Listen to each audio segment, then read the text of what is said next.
ఏపీలో ఎన్నికలు సమీపిస్తున్న తరుణంలో చివరి వరకు ఎవరికి సీట్ అయితే కన్ఫర్మ్ అవుతుంది, ఎవరు పోటీలో ఉంటారో స్పష్టంగా చెప్పలేని పరిస్థితులు అక్కడ కనిపిస్తున్నాయి.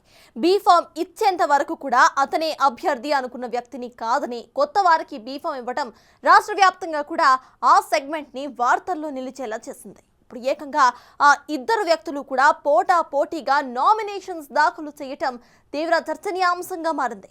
అసలు ఆ నియోజకవర్గం ఏంటి, ఆ అభ్యర్థులు ఎవరు, మార్పు వెనుక కారణాలు ఏంటని తెలుసుకోవాలంటే వాట్స్ ది స్టోరీ.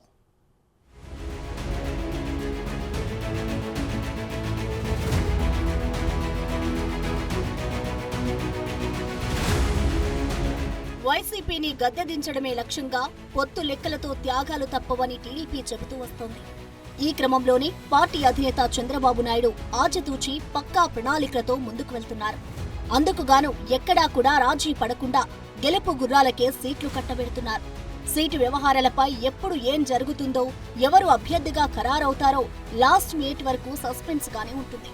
పార్టీ శ్రేణుల అభిప్రాయాలు, సర్వేలన్నిటినీ కూడగట్టుకుని అభ్యర్థులను ఫైనల్ చేస్తున్నారు.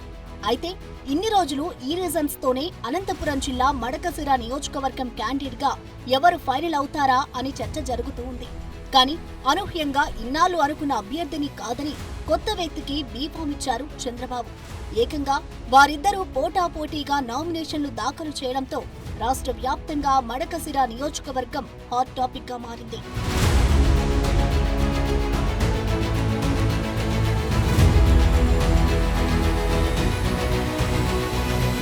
ఉమ్మడి అనంతపురం జిల్లా మడకశిర నియోజకవర్గం టీడీపీకి బాగా పట్టున్న నియోజకవర్గం.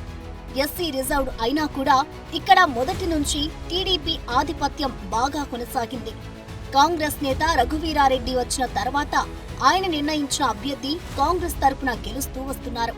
రాష్ట్రంలో కాంగ్రెస్ కనుమరుగైన తర్వాత మొదటి ఎన్నికల్లో టీడీపీ మంచి మెజారిటీతో గెలిచింది. కానీ టీడీపీ ఎమ్మెల్యే మసాలా ఈరన్నపై అనర్హత వేటు పడడంతో వైసీపీ అభ్యర్థి తిప్పేస్వామిని ఎమ్మెల్యేగా హైకోర్టు ప్రకటించింది. అప్పటి నుంచి ఈ నియోజకవర్గంలో టీడీపీకి కష్టాలు మొదలయ్యాయి.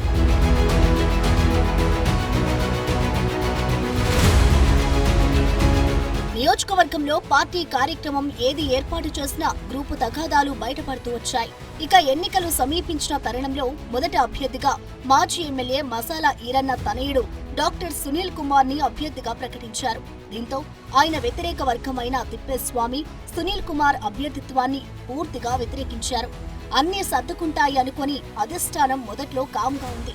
కానీ ఆ గ్రూప్ల గొడవలు తగ్గకపోవడంతో అభ్యర్థిపై సర్వే నిర్వహించి నెగటివ్ రావడంతో అభ్యర్థిని మార్చాలని ఫిక్స్ అయింది.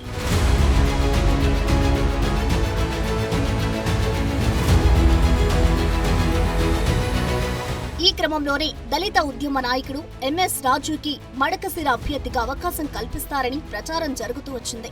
ఆ మాటలని నిజం చేస్తూ నిన్న టీడీపీ అధినేత చంద్రబాబు సునీల్ని కాదని ఎంఎస్ రాజుకు బీఫామ్ కట్టబెట్టారు. అయితే వాళ్ళిద్దరూ పోటాపోటీగా నామినేషన్ వేశారు. టీడీపీ అభ్యర్థిగా ఎంఎస్ రాజు నామినేషన్ వేయగా టీడీపీ రెబెల్ గా సునీల్ కుమార్ బరిలో నిలవడం చంద్రబాబుకు ఊహించని షాక్.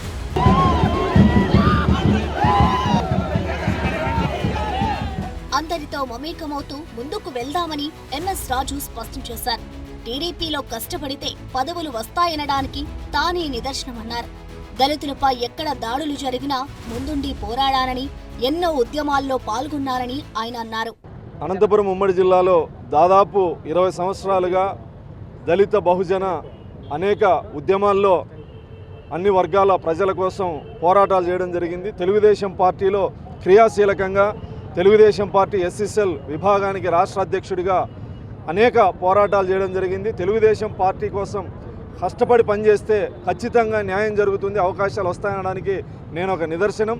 గతంలో బాపట్ల పార్లమెంట్ అభ్యర్థిగా నన్ను పరిశీలించినప్పటికీ కొన్ని సమీకరణాల దృష్ట్యా నాకు అవకాశం కోల్పోవడం జరిగింది. అయినా సరే చంద్రబాబు నాయుడు గారు నన్ను గుర్తించి మడకశిర నియోజకవర్గానికి శాసనసభకు అభ్యర్థిగా ప్రకటించడాన్ని హర్షం వ్యక్తం చేస్తూ మడకశిర నియోజకవర్గంలో బలమైన నిర్మాణం కలిగి ఉంది.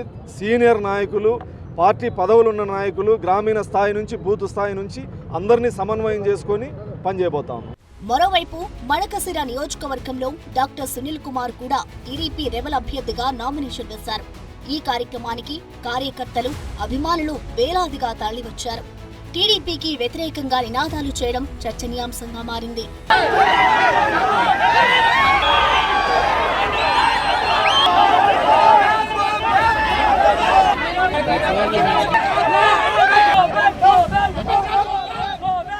ఊహించని పరిణామాలతో ఇప్పుడు ఎంఎస్ రాజు ముందు అనేక సవాళ్లున్నాయి. సింగనమల ప్రాంతానికి చెందిన ఎంఎస్ రాజుపై నాన్ లోకల్ అన్న వాదాన్ని బలంగా తీసుకెళ్తున్నారు ఆయన వ్యతిరేక వర్గీయులు. అలానే మడకసిర ప్రాంతానికి లోకల్ అభ్యర్థి ఎమ్మెల్యే కావాలని ఆ ప్రాంత నాయకులు పట్టుబడుతున్నారు. గతంలో వైసీపీ తరపున ఎన్నికైన తిప్పేస్వామి కూడా పలమనేరు ప్రాంతానికి చెందిన వ్యక్తి. ఇప్పుడు ఎమ్మెల్యే అభ్యర్థిగా ప్రకటించిన ఎంఎస్ రాజు కూడా సింగనమల ప్రాంతానికి చెందిన వ్యక్తి. దాంతో టీడీపీలో రెబెల్ వర్గం దీన్నే అస్త్రంగా చేసుకుంటుంది.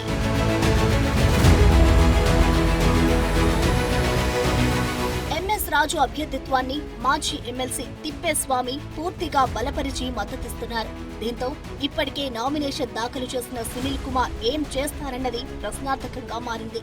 మరోవైపు వైసీపీ ఉపాధి హామీ కూలీకి టికెట్ ఇచ్చి ప్రచారంలో దూసుకుపోతున్న సమయంలో టీడీపీలో అభ్యర్థి విషయం సెగలు రేపుతుండడం పార్టీకి నష్టంగా మారే అవకాశం కూడా ఉందంటున్నారు.